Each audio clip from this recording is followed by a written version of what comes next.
Selamat datang di kanal Hakim Medsos.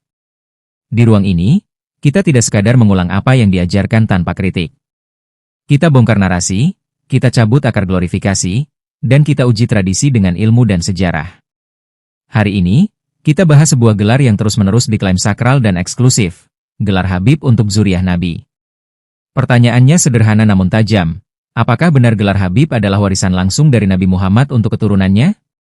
Ataukah ini hanyalah simbol budaya yang dilestarikan seolah-olah berasal dari langit? Secara bahasa, kata Habib berasal dari akar kata ub, yang berarti cinta. Dalam bahasa Arab klasik, kata ini adalah bentuk isim maf'il, artinya yang dicintai atau kekasih. Tapi ini bukan gelar khusus. Kata ini dipakai di berbagai konteks. Allah disebut Habib al-Mu'minin, orang tua menyebut anaknya ya Habibi, suami menyebut istri, bahkan penyair Arab jahiliyah pun menggunakan kata ini dalam syair-syair asmara. Lalu sejak kapan kata umum ini menjadi simbol eksklusif untuk keturunan Nabi? Tidak ada nas yang menjelaskan. Tidak ada hadits yang menyebutkannya. Tidak ada atsar sahabat, tidak ada ijma, ulama. Bahkan Rasulullah sendiri, tidak pernah memanggil Hasan dan Husain dengan sebutan Habibku. Yang beliau ucapkan adalah Ibnai Hadzain Sayyid Bibi Ahlil Jannah, dua anakku ini adalah pemimpin pemuda surga. Beliau sebut Sayyid, beliau sebut Raihanah, beliau panggil dengan nama langsung.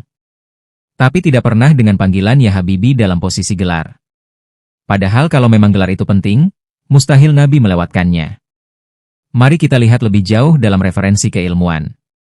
Dalam Sahih Bukhari, Sahih Muslim, Sunan Abu Daud, dan kitab-kitab hadits utama, tidak satupun hadits yang menyebut istilah Habib sebagai gelar untuk zuriyah Nabi.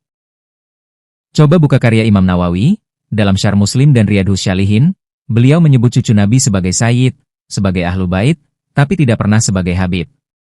Ibnu Hajar al-Asqalani dalam Fath al-Bari maupun Al-Isyabah fi Tamyiz as-Sahabah, menyebut para zuriyah Nabi dengan nama lengkap dan silsilah mereka, namun tidak pernah mencantumkan gelar Habib. Apakah mereka lupa? Atau justru mereka lebih jujur dalam membatasi istilah agama hanya pada yang memiliki landasan? Ulama besar sekelas Imam Az-Zahabi dalam Syiar Alam An-Nubala, menyusun biografi para zuriyah Nabi, para Sayyid, para Syarif, tapi tidak pernah mengangkat istilah Habib sebagai bagian dari identitas religius mereka. Imam As-Suyuti, dalam Tarikh Al-Hulafa, menyebut para keturunan Nabi dari jalur Hasan dan Husain, menyebut kontribusi mereka dalam sejarah Islam, namun tidak satupun dari mereka digelari Habib. Di kalangan ahli hadits, istilah itu tidak eksis sebagai kategori. Di kalangan ahli sejarah klasik pun demikian.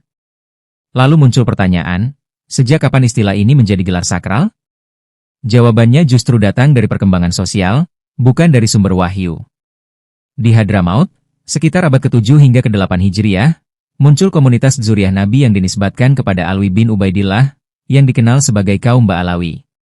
Di wilayah itu, masyarakat memberi penghormatan lebih pada zuriyah Nabi dengan sebutan Sayyid, lalu berkembang menjadi Habib.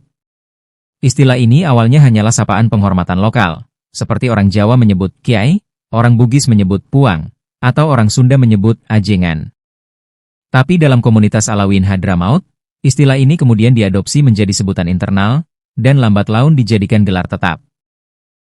Kitab-kitab ulama Ba'alawi seperti karya Habib Abdullah bin Alwi al-Haddad, Habib Ahmad bin Zain al-Habsyi, dan Habib Ali bin Muhammad al-Habsyi memang menggunakan istilah Habib, tapi konteksnya tetap dalam ranah budaya komunitas. Bahkan ulama besar luar Hadramaut tidak mengadopsi istilah ini. Di Mesir, para zuriyah Nabi disebut Syarif. Di Maroko dan Afrika Utara, Ashraf. Di Makkah dan Madinah, Sayyid. Di Asia Tengah, mereka disebut dengan nama suku atau jalur silsilah, bukan gelar istimewa.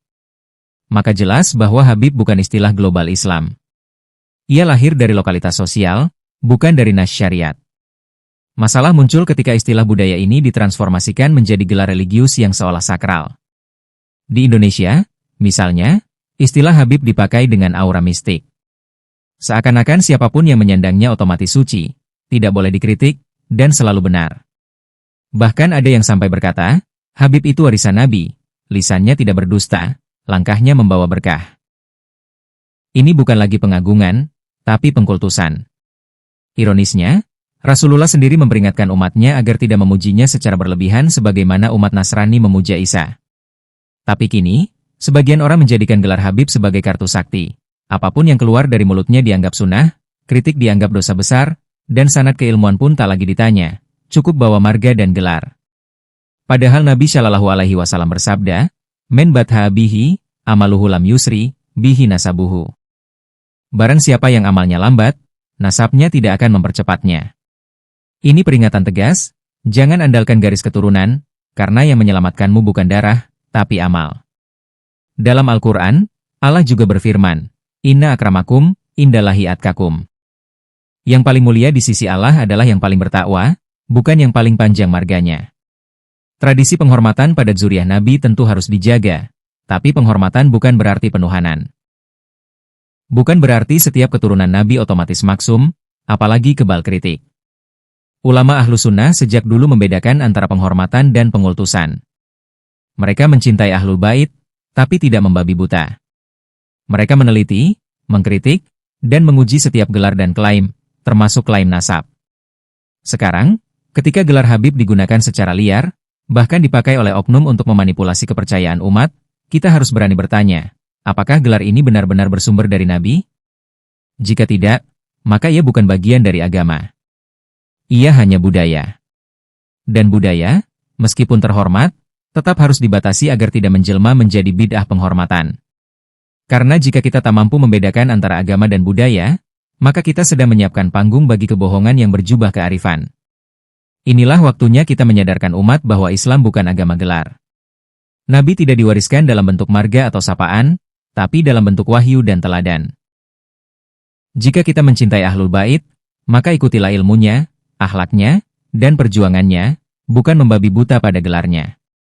Dan jika ada yang berkeras mempertahankan istilah Habib sebagai gelar sakral, mintalah satu dalil saja, satu hadits syahih, satu atsar, satu ijma, ulama salaf yang menyebut Hasan atau Husain, Ali bin Abi Thalib, atau bahkan Zain al-Abidin, Muhammad al-Bakir, atau Ja'far es-Syadiq sebagai Habib. Jika tak ada, maka semua itu hanya dongeng yang dilestarikan oleh ketakutan umat untuk bertanya. Di channel ini, kita tidak takut bertanya. Kita tidak gentar mengkaji. Karena agama ini milik Allah, bukan milik satu golongan, bukan milik satu marga, dan bukan milik satu gelar. Follow terus Hakim Medsos, karena di sini, mitos dilucuti, fakta disuarakan, dan gelar palsu ditelanjangi oleh kebenaran yang tak bisa dibeli.